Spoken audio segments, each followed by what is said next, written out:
요나서 4장 1절로 11절 한 절씩 교대로 읽겠습니다. 요나서 4장 1절로 12절 1절 제가 읽습니다. 요나가 매우 싫어하고 썩내며 기도하여 이르되 여호와여 내가 고국에 있을 때에 말씀하지 아니하였나이까. 그러므로 내가 빨리 다시스로 도망하였사오니 주께서는 은혜로우시며 자비로우시며 노하기를 더디하시며 인애가 크시사 뜻을 돌이켜 재앙을 내리지 아니하시는 하나님이 내가 알았음이니이다. 여호와여 원하건대 이제 내 생명을 거두어 가소서. 사는 것보다 죽는 것이 내게 나음이니이다 하니 요나가 성읍에서 나가서 그 성읍 동쪽에 앉아 거기서 자기를 위하여 초막을 짓고 그 성읍에 무슨 일이 일어나는가를 보려고 그 그늘 아래 앉았더라.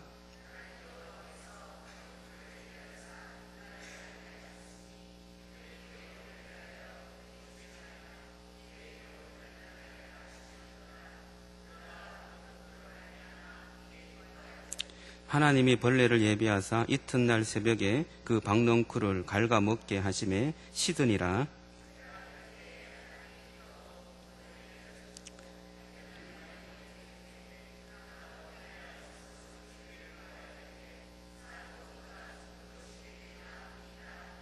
하나님이 요나에게 이르시되 내가 이 박넝쿨로 말미암아 썩내는 것이 어찌 옳으냐 하시니 그가 대답하되 내가 썩내어 죽기까지 할지라도 옳으니이다 하니라.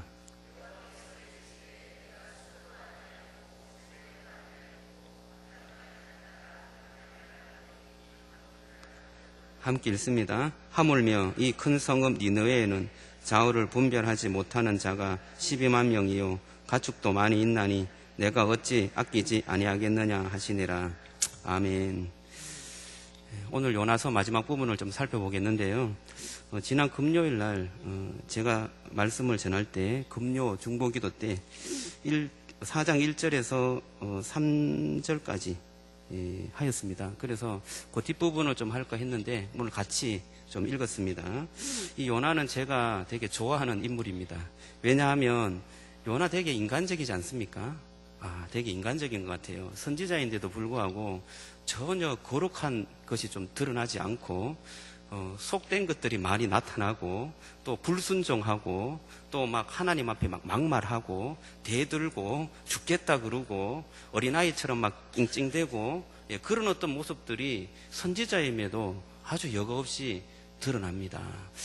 그래서 우리의 모습을 참 잘 대변해주고 있지 않는가 생각되어집니다. 여러분 어떻습니까? 요나처럼 하나님 앞에 막 불만 토로하고 막 찡찡대고 또 하나님이 이렇게 해야 된다라고 하면 그거 아니다고 이렇게 해야 된다고 말대답하고 저만 그런 것 같아요. 이런 어떤 우리의 모습을 되게 잘 드러내고 있는 것 같아요. 그래서 이 요나가 되게 애처로우면서도 공감이 되는 그러한 선지자가 아닌가 생각되어집니다.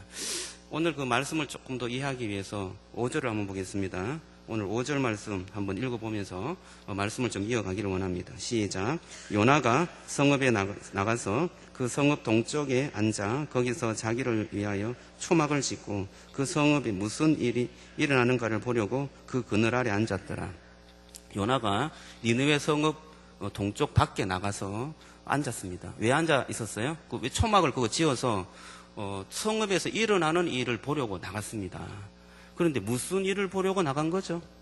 초막은 왜 지었죠? 초막을 지었다는 것은 잠깐 있으려고 나간 것이 아니죠.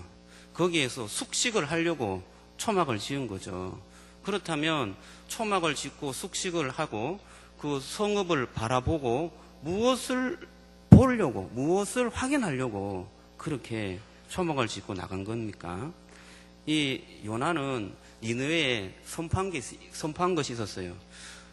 하나님께서 자기에게 주신 말씀이 있었는데 그것은 전하기 싫었는데 하나님께서 전하라고 해서 순종하는 마음으로 전한 것이 있었어요. 그게 뭐냐 하면 40일이 지나면 니느웨 성이 무너지리라 하는 것이었습니다.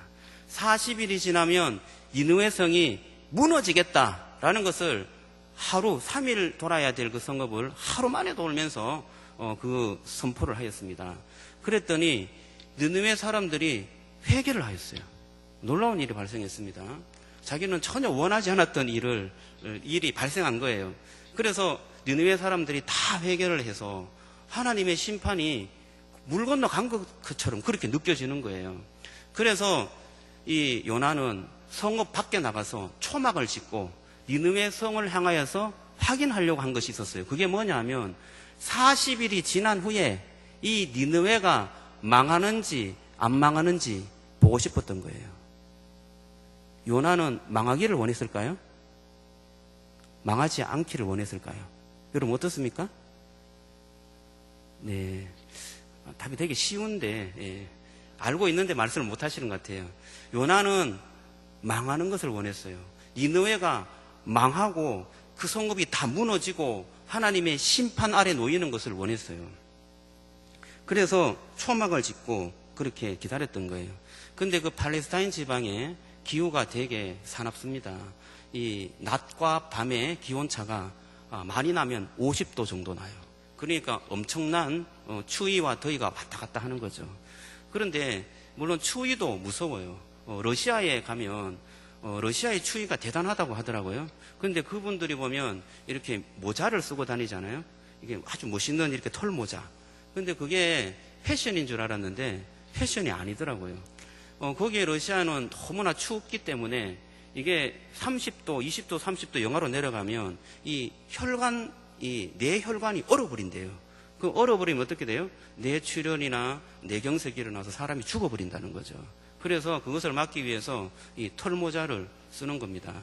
추위도 이렇게 무섭지만 더위도 무섭습니다. 더위는 추위보다도 더 무서운 거죠.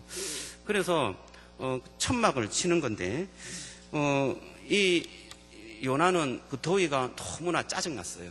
너무나 힘들었어요. 어떤 성경학자들은 요나가 대머리가 아니었느냐 이렇게 이야기하더라고요. 너무 햇빛을 많이 받고 더워하니까. 저도 이 조명을 받으면요 강단이 되게 더워요. 그래서 어떨 때는 이게 땀이 막 나는데 이게 화면을 보면 제가 이렇게 대머리만 이렇게 보이는 것 같아요. 그래서 조금 얼굴을 들고 이렇게 할 때가 있는데 이게 머리가 이렇게 벗겨지면 열을 좀 많이 받아요. 그래서 대머리가 아닌가 이런 이야기도 하는데 그렇지는 않은 것 같고 하나님께서 요나가 그렇게 더워하는 것을 보고 박넝쿨을 준비했어요. 박넝쿨이 이렇게 천막 위로 올라가니까 이 천막이 너무나 시원해진 거죠.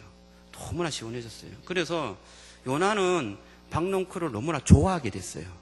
자기가 심지도 않았고 수고하여서 기르지도 않았습니다. 그런데 그 박넝쿨이 스스로 자라갖고 천막을 덮어갖고 시원하게 만든 거죠. 하루 만에 그렇게 시원하게 되니까 너무나 좋은 거예요. 그래서 박넝쿨을 사랑하게 되었습니다. 요나가 박넝쿨을 사랑하게 된 것은 환경이 달라짐으로 인하여서 사랑하게 되었어요. 엄청난 환경이 바뀌어짐으로 해서 엄청난 기쁨을 누리게 되었습니다. 여기 보면 이렇게 말해요. 6절에 보면 이렇게 말하고 있습니다. 같이 한번 읽어볼까요? 자, 시작. 하나님 여호와께서 박넝쿨을 예비하사 요나를 가리게 하셨으니 이는 그의 머리를 위하여 그늘이 지게 하며 그의 괴로움을 면하게 하려 하심이었더라. 요나가 박넝쿨로 말미암아 크게 기뻐하였더니. 여러분 요나가 크게 기뻐한 적 혹시 보셨어요? 이 요나서를 아무리 찾아봐도 크게 기뻐했다, 너무나 좋았다 이런 표현이 거의 없습니다. 그런데 오늘 이 박넝쿨로 인하여서 크게 기뻐하였다 그렇게 표현하고 있습니다. 너무 좋은 거예요. 환경이 달라졌습니다. 너무나 불편하고 괴로웠는데 너무나 시원해진 거예요. 시원하게 해준 박넝쿨이 너무나 좋은 거죠. 우리는 환경으로 달라짐으로 인해서 기뻐할 때가 참 많습니다. 오래된 냉장고를 쓰다가 포도 냉장고를 사게 되면 여러분 얼마나 기분이 좋습니까?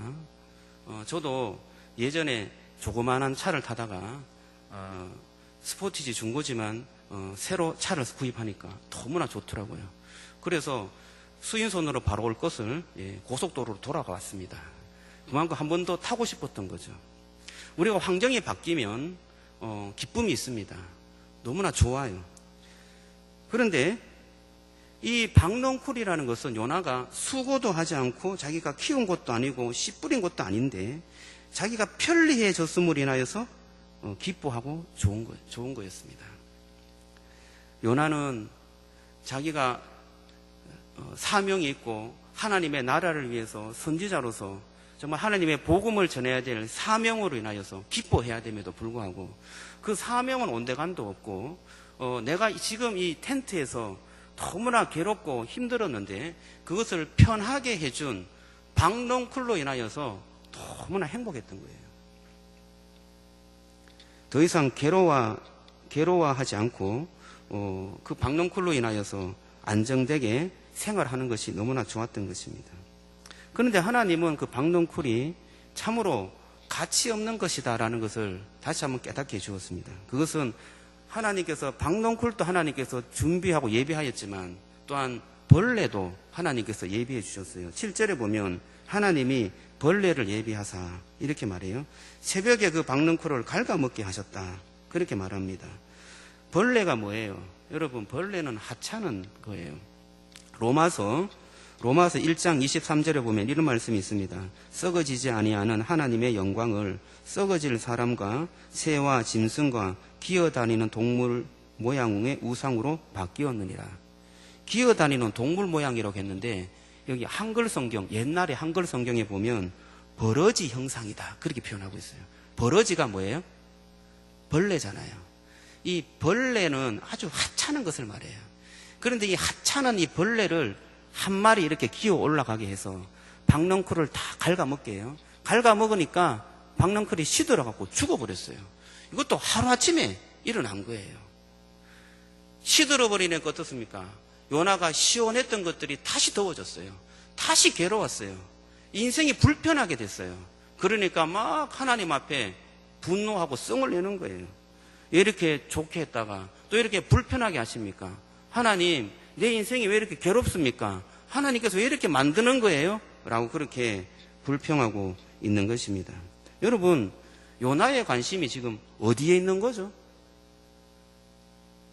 이 요나서 4장이 뭔가 좋게 결말이 나야 되는데 2장, 3장에서는 뭔가 액티브한 일들이 막 일어나는데 4장에서는 오히려 요나의 불평과 불만이 더 드러나고 박농쿨 하나로 인하여서 요나가 좋았다가 싫었다가 이런 이야기들이 계속 반복되고 있는 것입니다. 하나님의 말씀을 전하는 선지자 요나였는데 하나님의 마음에 관심이 있는 것이 아니라 그는 이 박농쿨 하나에 관심이 있었고 그것으로 인하여서 분노하고 그것으로 인하여서 기뻐하는 그러한 인생이 되어버린 것입니다. 그리고 하나님께 불평한 것이 있었어요. 그것이 뭐냐? 9절에 보면 박농쿨로 인하여서 불평을 했는데 그 내심에는 무언가 다른 게 있었어요. 9절을 한번 읽어보겠습니다. 자, 시작. 하나님이 요나에게 이르시되 내가 이 박농쿨로 말미암아 썩내는 것이 어찌 옳으냐 하시니 그가 대답하되 내가 썩내어 죽기까지 할지라도 옳으니이다 하니라. 자, 여기 보세요. 요나가 썩내고 내가 죽는 것이 낫다라면서 8절에 말했어요. 그러니까 하나님께서 요나에게 말했어요. 박농쿨로 말미암아 네가 썩내는 것이 어찌 옳으냐? 야, 네 하찮은 박농쿨 갖고 그렇게 썩내냐? 네가 선지자냐? 네가 썩내는 것이 진짜 옳다고 생각하느냐? 이렇게 묻는 거예요. 여러분 어떻습니까? 이게 옳은 거예요? 자기도 이 박농쿨 하나로 썩내는 것이 옳지 않다는 것은 누구나 다 알 수 있는 내용이에요. 그런데 그가 대답합니다. 내가 썩내어 죽기까지 할지라도 내가 옳습니다. 이거는 뭐예요? 하나님 이야기하는 거 내가 듣기 싫어요. 내가 이야기하는 게 맞아요. 막 듣기 싫으니까 그만 말씀하세요 하고 문을 탁 닫고 나가버리는 거예요. 죽기까지 할지라도 옳다. 이 요나는 죽는 것도 되게 쉬운가 봐요. 몇 번 죽는데요. 4절에도 죽고 또 8절에도 죽고 또 9절에도 또 죽는다고 이야기해요. 그만큼 이 요나가 참으로 자기가 생각하는 그 가치관과 신념이 아주 분명한 사람이다라는 것을 알 수가 있습니다. 그러면 이 요나가 무엇 때문에 죽기까지 내가 옳다라고 그렇게 이야기를 하느냐. 이 요나는 이스라엘 백성이 하나님의 선택된 백성이다라고 믿었습니다. 선택된 백성은 하나님께서 반드시 구원해 주신다라는 것을 신뢰하고 믿었습니다. 여러분, 여기에 의의가 없잖아요. 하나님의 선택한 사람은 하나님께서 구원하시잖아요. 이스라엘이 특별하다는 것을 믿었습니다. 하나님께서 선택한 이스라엘은 특별하다. 그런데 요나는 그것을 또 믿었습니다. 이스라엘이 특별하지만 범죄하고 우상을 섬기고 하나님을 떠났을 때 하나님께서 이스라엘을 심판할 수도 있다라는 것도 믿었습니다. 그런데 하나님께서 심판의 도구로 누구를 썼어요? 앗수르를 사용하였어요. 앗수르를 통하여서 이스라엘을 심판하고 멸망시켰습니다. 그러면 여러분, 이스라엘이 더 선한 거예요? 앗수르가 더 선한 거예요? 알 수가 없습니다. 그런데 물론 이스라엘이 범죄하였지만 사실 앗수르는 하나님을 믿지 않는 백성이잖아요. 따지고 보면 죄의 경중을 이야기할 때 이스라엘보다는 앗수르가 더 큰 죄를 범하고 있었죠. 하지만 이스라엘을 다스리기 위해서 앗수르를 도구로 사용한 것입니다. 요나는 그것까지 알고 있었습니다. 그런데 중요한 것은 무엇이냐? 이스라엘은 특별하기 때문에 앗수르를 도구로 사용하지만 하나님께서는 궁극적으로 앗수르를 심판할 것이다 라는 것이었습니다. 이스라엘은 특별하다는 이 생각을 절대로 놓치지 않았습니다. 그런데 하나님의 생각은 좀 달랐습니다. 하나님은 요나서를 통하여서 이스라엘과 요나는 이스라엘을 대표합니다. 이스라엘의 생각을 요나가 반영하고 있는 것입니다. 이 이스라엘과 요나의 생각을 뜯어 고치고 싶은 것이 있었습니다. 그게 뭐냐? 하나님의 마음이었습니다. 하나님의 마음은 사랑과 자비, 이 사랑과 자비는 공평하다라는 것을 말해주고 싶었던 것입니다. 이것을 이스라엘을 대표하는 요나가 이해를 못했습니다. 아니에요. 하나님의 사랑은 이스라엘의 특별함으로 나타나야 됩니다 라고 이해하고 있었던 거예요.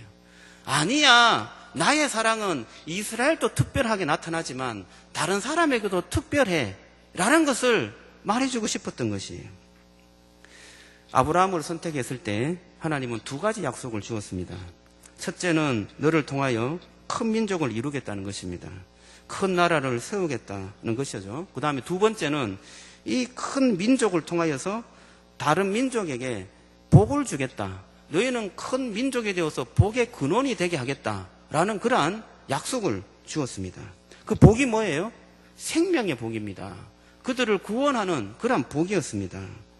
모든 민족이 복을 이루도록 하겠고 너희를 그 복의 근원이 되는 제사장의 나라로 삼겠다. 그렇게 약속을 해준 것입니다.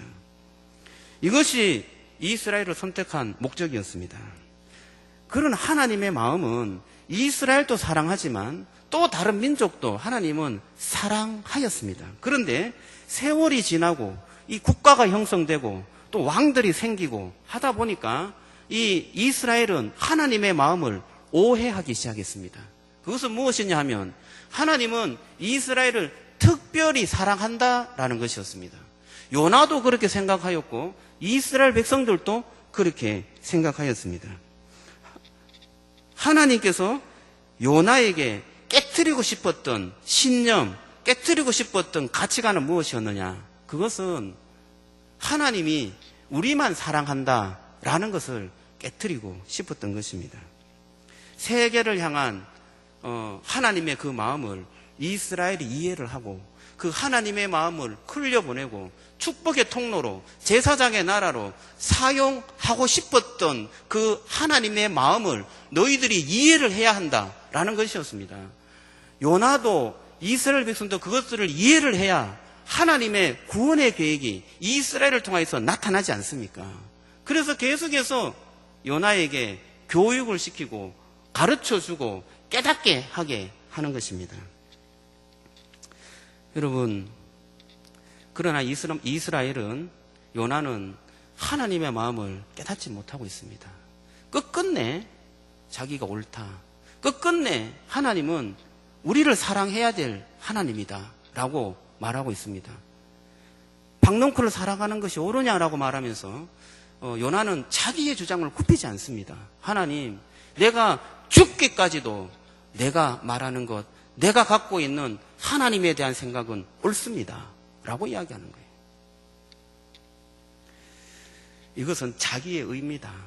이렇게 생각할 때, 내가 옳다고 생각할 때 그것이 아무리 옳아도 죽기까지 내가 이것을 옳다고 생각합니다 라고 생각할 때 그것이 바로 자기의 의가 되어서 결국에는 그 의로 인하여서 망하게 되는 것입니다. 교회사적으로 볼 때 십자군 전쟁, 자기의 의를 나타내는, 교회가 자기의 의를 나타내는 전쟁이었습니다. 자기의 의에 갇혀서 자기의 옳음을 보여주는 그런 전쟁이었죠. 전쟁을 하면서 이게 아니다라고 그런 흐름이 있어도 그 옳음에 갇혀갖고요, 어떤 그런 전쟁의 명분에 갇혀갖고 그 싸움을 포기하지 않았습니다. 여러분, 독일의 나치가 어떻습니까? 독일의 나치도 자기의 옳음에 갇혔습니다. 전쟁을 할 때, 2차 세계대전을 할 때 그들은 자기 옳음이 전부였습니다. 한 국민이 똘똘 뭉쳐갖고 전쟁을 하였습니다. 그러나 전쟁에 패망하고 난 다음에 그들은 깨달았습니다. 그들의 옳음이 잘못되었다.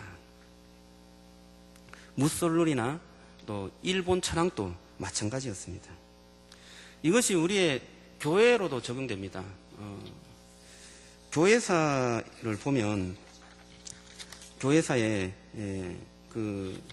이런 어떤 교회사의 정리를 하면 보편성, 교회의 어떤 근본은 보편성이다, 그렇게 말하는 신학적인 정리가 있습니다. 이 보편성은 이 예수 그리스도의 십자가의 보혈로 교회는 하나의 몸이다라는 그런 개념입니다. 그런데 교회가 이러다 하나의 몸이라는 개념보다도 우리 교회가 최고야, 우리 교회가 옳아, 우리 교회가 모든 교회 중에 우리 교회가 으뜸이다, 이런 생각을 갖게 합니다. 물론 그것이 자부심이 있어서 교회를 더 단단하게 할 수는 있습니다. 그러나 우리가 옳다라는 그것 때문에 우리가 틀릴 수도 있다라는 것을 배제하고 계속해서 우리가 옳음을 가지고 나갈 때 그것이 우리의 의가 되는 것입니다. 여러분, 우리의 개인은 어떻습니까? 개인은 우리의 모습이 옳다, 우리의 모습이 진짜 옳음으로 이것을 관철시키고 이렇게 살아야 한다. 내 목숨을 바꿀지언정 내 이 옳음을 바꿀 수가 없다. 여러분 어떻습니까? 나도 틀릴 수 있다라는 이 전제를 하지 않을 때 그 모든 옳음이라는 것이 우리에게 올무가 되고 우리의 의가 될 수 있다는 것입니다. 예수님은 유대인들에게 이렇게 말했습니다. 표적을 보여달라라고 하는 유대인들에게 요나의 표적밖에 너희들에게 보여줄 것이 없다, 그렇게 말합니다. 예수님께서 요나의 표적에 대해서 말씀하신 것을 좀 찾아보기를 원합니다. 누가복음 11장인데요. 누가복음 11장 29절에서 30절 이 말씀만 찾고 말씀을 마무리하도록 하겠습니다. 누가복음 11장 29절입니다.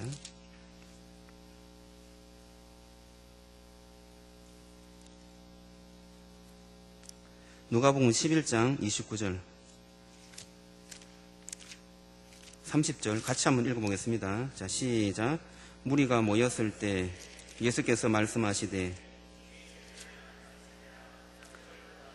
요나의 표적밖에는 보일 표적이 없나니 요나가 니느웨 사람들에게 표적이 됨같이 인자도 이 세대에 그러하니라. 예수님께서는 요나의 표적밖에 보일 것이 없다라고 하고 요나가 니느웨 사람들에게 표적이 되었다, 그렇게 말합니다. 여기에 이 세대의 사람은 누구죠? 이 세대의 사람은 자기 의를 내세우고 자기의 의를 절대 포기하지 않았던 유대인들을 말합니다. 귀신을 내어 쫓으면 그것이 하나님의 능력으로 내어 쫓았다라고 믿을 텐데 귀신을 내어 쫓아도 바알세불의 힘을 빌어서 내어 쫓은 거 아니냐, 하늘의 표적을 보여달라, 그렇게 예수님께 반문하였습니다. 그랬더니 예수님께서 너희들에게 보여줄 표적은 요나의 표적밖에 보여줄 것이 없다라고 말한 것입니다. 조금 그것을 더 살펴보기 위해서 31절, 32절을 더 보겠습니다. 31절, 32절. 자, 시작. 심판 때에 남방 여왕이 일어나 이 세대 사람을 정죄하리니 이는 그가 솔로몬의 지혜로운 말을 들으려고 땅 끝에서 왔음이거니와 솔로몬의 더 큰 이가 여기 있으며 심판 때에 니느웨 사람들이 일어나 이 세대 사람을 정죄하려니 이는 그들이 요나의 전도를 듣고 회개하였거니와 요나보다 더 큰 이가 여기 있느니라. 자, 두 명의 인물이 나옵니다. 남방의 여왕이 나옵니다. 솔로몬 때 남방의 여왕이 와서 솔로몬의 지혜를 배워서 하나님을 믿고 돌아갑니다. 여러분, 이 남방의 여왕이 물론 자기의 잘남이 있었어요. 그 남방의 여왕도 되게 문명이 뛰어났습니다. 그럼에도 불구하고 하나님께서 주신 그 솔로몬의 지혜, 그것에 매료되고 그 하나님의 지혜에 매료돼서 자기의 모든 의를 버리고 하나님을 믿게 된 놀라운 여왕이었습니다. 그런데 그 남방의 여왕이 와서 이 세대의 사람을 정죄하리라, 그렇게 말합니다. 또 한 부류의 사람을 또 인용하는데 니느웨 사람이었어요. 니느웨 사람들이 요나가 전도한 것을 보고 믿었다라고 말합니다. 니느웨 사람들이 이 세상에 와서 이 세대의 너희들을 정죄할 것이다, 그렇게 말합니다. 그런데 요나보다 더 뛰어난 사람이 있으니 예수다라고 표현하고 있는 거예요. 여러분 어떻습니까?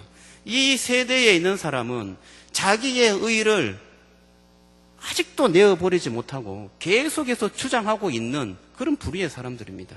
그런데 여기에서 남방의 여왕같이 니느웨 사람들과 같이 자기의 의를 내려놓고 주님께서 말씀하신 그 말씀, 선지자가 전하는 그 메시지, 그것을 듣고 깨닫고 회개하는 사람이 있었다. 그 사람들은 선택된 사람이 아니라 남방의 여왕이었고 이방인이었고 원수된 나라의 사람들이었다. 그 사람들이 와서 선택된 너희들이 고치지 않는 그 고집과 바꾸지 않는 그 신념과 가치관, 절대로 믿음을 갖지 않는, 너희들이 믿으려고 하지 않는 그 모든 세상적인 가치관, 그것을 정죄할 것이다, 그렇게 말하는 것입니다. 요나의 표적이 무엇이죠? 요나의 표적이라는 것은 요나가 물고기 뱃속에 사흘 들어가 있는 것입니다. 요나의 표적을 보여준다는 것은 뭐예요? 예수님께서 십자가에 무덤에 사흘 동안 있을 거라는 것을 말하고 있습니다.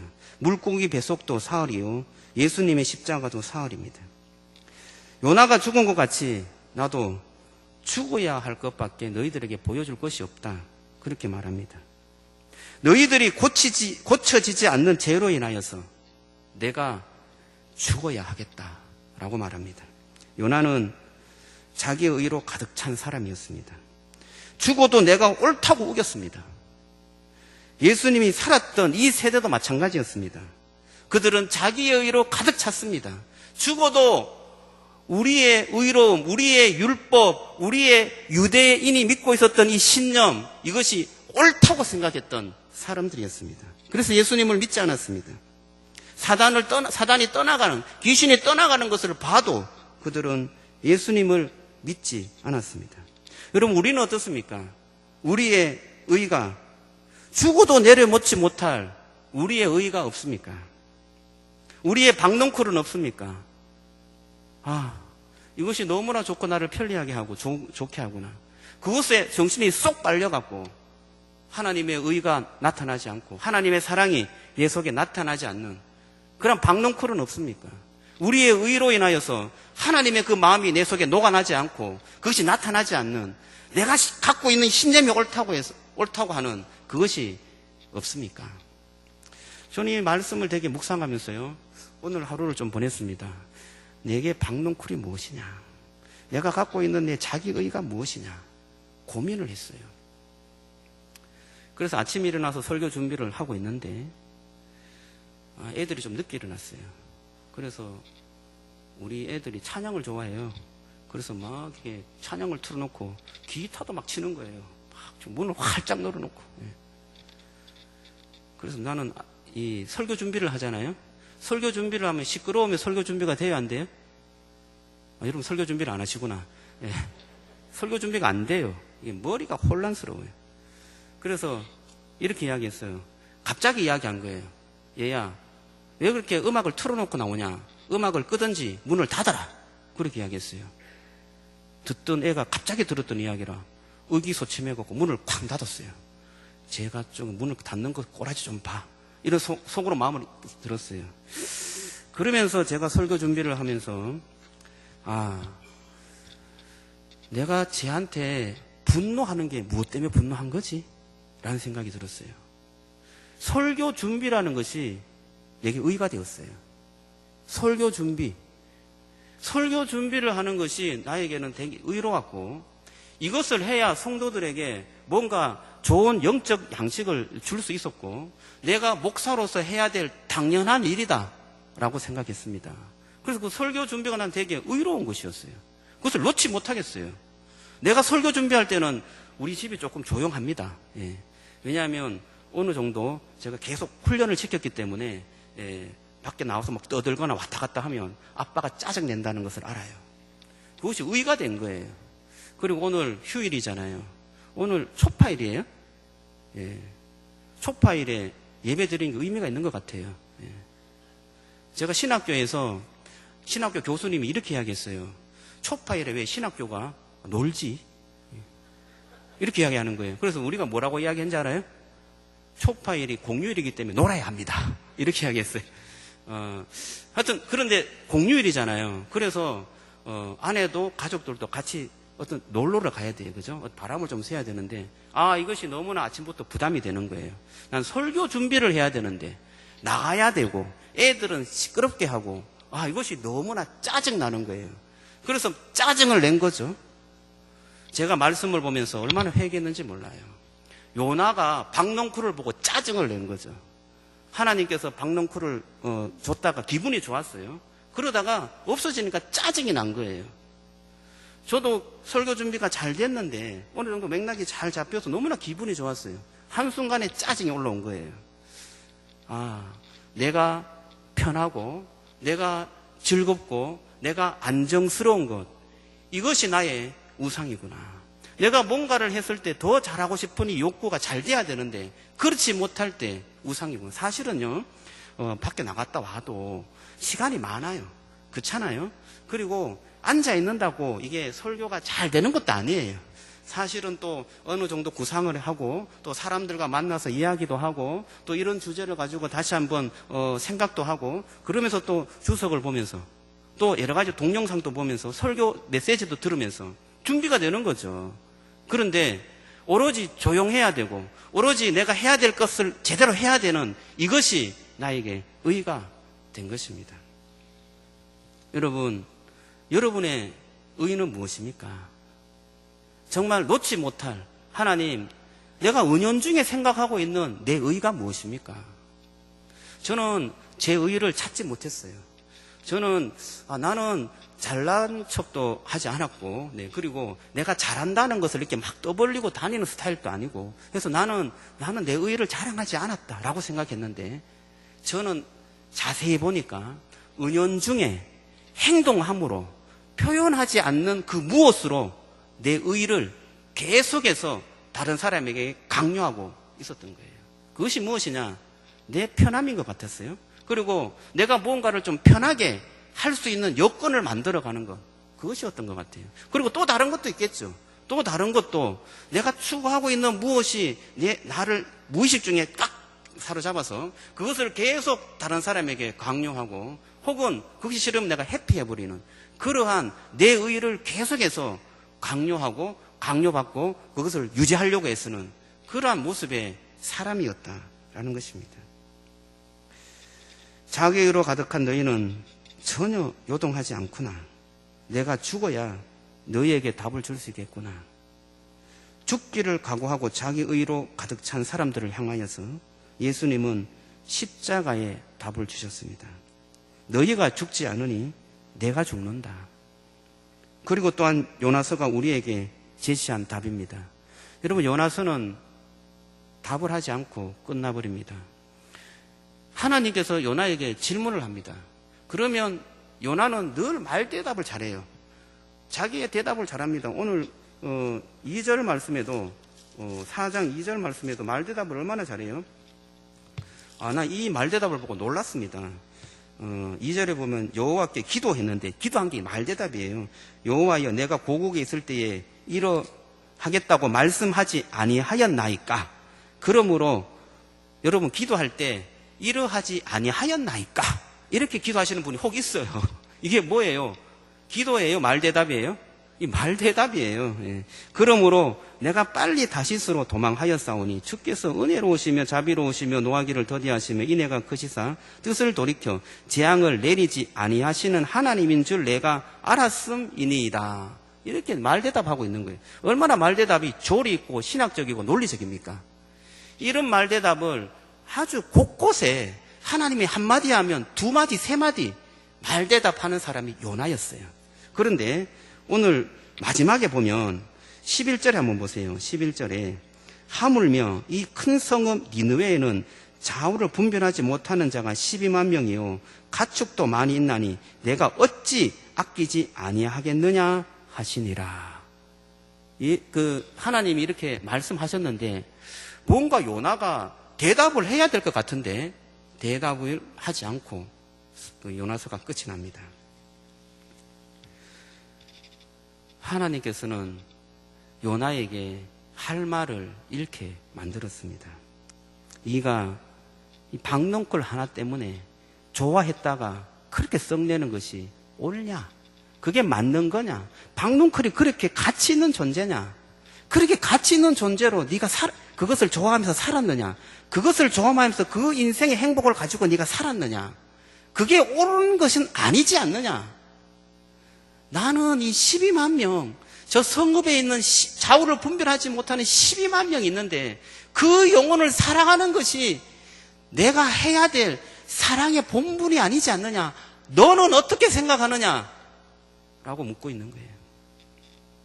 요나는 대답을 못합니다. 여러분, 저와 여러분들은 오늘 이 말씀을 통하여서 그리스도께서 십자가에 죽으시고 이 세대에게 자기 의를 내세우는 이 세대에게 십자가를 제시하는 이 예수 그리스도를 볼 때 우리는 할 말을 잃게 만듭니다. 여러분 그 십자가를 보면서 무슨 할 말이 있겠습니까? 나의 의로 인하여서 주님께서 대신 죽었고 그 죽음으로 인하여서 내가 자유함을 얻었고 그 죽음으로 인하여서 내가 다시금 생명을 얻었는데 그 죽음 앞에 내 의를 내세우고 내가 할 말이 있고 내가 무슨 변명을 하겠습니까?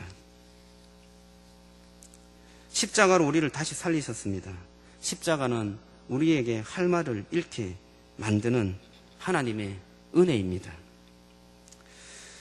여러분 그 은혜를 우리가 전도하면서 그 은혜를 다시 한번 느끼고 경험하기를 주님의 이름으로 축원합니다. 요나는 이 12만 명의 영혼을 두고 마칩니다. 오늘 우리 정한철 목사님 부부가 또 오셨네요. 예. 우리 정한철 목사님 선교 나가시는데 그 이국의 그 영혼들 사랑함 때문에 선교 나가는 줄로 믿습니다. 여러분 계속해서 기도해 주시고 또 계속해서 후원해 주시기를 주님의 이름으로 축원합니다. 그런데 선교하고 이 전도하는 것이 무엇 때문에 선교하고 전도합니까? 물론 그 영혼을 사랑하는 것 때문에 전도하고 선교합니다. 그런데 더 중요한 것은요, 내가 그 영혼을 사랑한다. 내가 그 영혼을 사랑하기 때문에 그 영혼을 내가 구원하고 그 영혼을 전도하고 그 영혼을 하나님 앞으로 인도해야 된다. 라고 할 때는요, 어떻게 보면 내 의가 크게 드러날 수 있습니다. 그러나 그 영혼을 볼 때 주님께서 그 영혼을 위해서 십자가에 죽으신 그 하나님의 은혜와 그 사랑을 발견하게 될 때 더 큰 은혜가 내게 전도자에게 임하게 될 줄로 믿습니다. 여러분 그 전도 대상자를 한번 만나보세요. 여러분 한번 만나보셨나요? 전도 대상자 세상의 가치관을 두고 사는 사람 한번 만나보세요. 어떨 때는요 구역질이 납니다. 왜 구역질이 나죠? 완전히 세상의 가치관에 물들어서 살아요. 돈이면 다 된다. 그리고 아이들이 대학에 좋은 데 들어가는 것이 잘 되는 거지. 그것을 위해서 사는 거지. 학교 다닌 것도 그것 때문에 사는 거지. 그리고 돈 없는 사람들 세상에 가치 없어. 여러분, 그 사람들을 한번 만나보세요. 아, 정말 구역질 나서 더 이상 못 만나겠네. 그런 분을 제가 만났어요. 아, 전도하니까 내가 목사님 너무나 힘들어요. 그래도 전도해야 되겠죠? 그러시더라고요. 그들의 세상의 가치관을 다시 한번 접하게 되면, 아, 우리도 옛날에 저랬지. 우리도 옛날에 저런 생각을 가지고 하나님 앞에 대들었지. 말대답했지. 그리고 내가 저런 생각을 가지고 내가 이때까지 살았지. 그런데 하나님께서 저런 나를 계속해서 인내하시고 붙잡아 주시고 하나님의 은혜로, 하나님께서 사랑으로 나를 이 자리에 인도해 주셨지. 여러분, 그 세상 사람들을 만나면서 주님의 은혜와 주님의 사랑을 기억하는 축복이 있기를 주님의 이름으로 축원합니다. 여러분, 정말 12만 명의 영혼들을 사랑하면서 주님의 은혜와 그 사랑이 충만하게 임하기를 주님의 이름으로 축원합니다. 우리도 하나님께서는 진실하게 특별히 사랑하셨어요. 그 특별히 사랑한 것 때문에 이방 사람, 세상 사람도 특별히 사랑하고 계시는 것입니다. 하나님께서 나를 특별히 사랑한 그 사랑을 깨달았다면 이방에 있는 사람들, 세상에 있는 사람들도 우리가 특별히 사랑하시는 그 사랑을 전해야 될 줄로 믿습니다. 그 사랑을 표현해야 될 줄로 믿습니다. 내 의로 사로잡혀서 하나님께서는 이런 분이야라는 그 의로 사로잡혀서 그들에게 사랑을 전하지 못하고 그들에게 하나님을 소개하지 못한다면 그것은 우리가 정말 잘못 가고 있는 것입니다. 더 큰 죄를 범하고 있는 것입니다. 주님께서 우리에게 주시는 그 은혜와 그 사랑을 정말 이제는 저와 여러분들이 크게 누리고 정말 그 은혜가 크게 깨달아진다면 그 사랑을 세상을 향하여서 나타내고 사랑하고 섬기는 그러한 축복의 주님의 자녀들이 되기를 주님의 이름으로 축원합니다.